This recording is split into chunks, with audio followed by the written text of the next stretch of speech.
আসসালামু আলাইকুম। বেশ কিছু বিষয়ে আওয়ামী লীগ সরকার যে ব্যবস্থা নিত, বিএনপি সরকারও ঠিক একই পথে হাঁটতেছে। শেখ হাসিনা যে কাজগুলো করত, তারেক রহমান ঠিক একই কাজ করতেছে। গত 10 দিনে ডিজিটাল সিকিউরিটি অ্যাক্টের নামে 3 জনকে গ্রেপ্তার করেছে পুলিশ, তারেক রহমানের পুলিশ। গতকালকে ঘটনা তো জানেনই, জামায়াতের এক নারী কর্মীকে গ্রেপ্তার করেছে। তার বিরুদ্ধে অভিযোগ সে ফেসবুকে সরকারের সমালোচনা করেছে। এই যে সারা দেশব্যাপী তেলের ক্রাইসিস চলতেছে, এই বিষয়ে সরকারের সমালোচনা করে ফেসবুকে একটি পোস্ট দিয়েছে। তাই রকেটের গতিতে তাকে গিয়ে গ্রেপ্তার করে নিয়ে এসেছে পুলিশ। এর আগে গত 28শে মার্চ ময়মনসিংহের মুক্তাগাছায় এক যুবককে গ্রেপ্তার করেছে।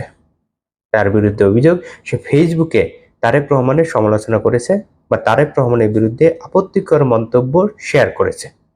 গত 2 এপ্রিল মুন্সিগঞ্জের শ্রীনগরে শাওন মাহমুদ নামে আরও একজন যুবককে গ্রেপ্তার করেছে পুলিশ। তার বিরুদ্ধে ওই একই অভিযোগ, সে ফেসবুকে নাকি তারেক রহমানের বিরুদ্ধে কটূক্তি করেছে। এই যে গত 10 দিনে 3 জনকে যে গ্রেপ্তার করেছে, তাদেরকে রকেটের গতিতে গ্রেপ্তার করেছে। যে একই কাজ শেখ হাসিনা করেছে গত 15 বছর ধরে।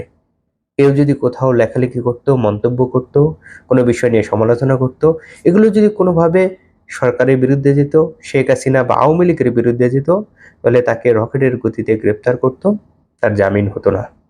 মানুষকে ভয় দেখিয়ে তাদের কণ্ঠ রোধ করার জন্য শেখ হাসিনা, আওয়ামী লীগ সরকার গত 15 বছর ধরে এই পদ্ধতি ব্যবহার করেছে।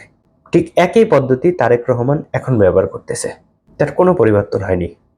কোনো আলোচনা, কোনো সমালোচনা যদি তাদের বিরুদ্ধে যায়, সরকারের বিরুদ্ধে যায়, কটূক্তি মনে হয়, সমালোচনা মনে হয়, তাহলে তাকে গিয়ে রকেটের গতিতে গ্রেপ্তার করে নিয়ে আসে। কিন্তু এভাবে করে কি সাধারণ মানুষের মুখ বন্ধ রাখা যাবে? মানুষ সমালোচনা করবে না তারেক রহমানের সরকারের? অবশ্যই করবে।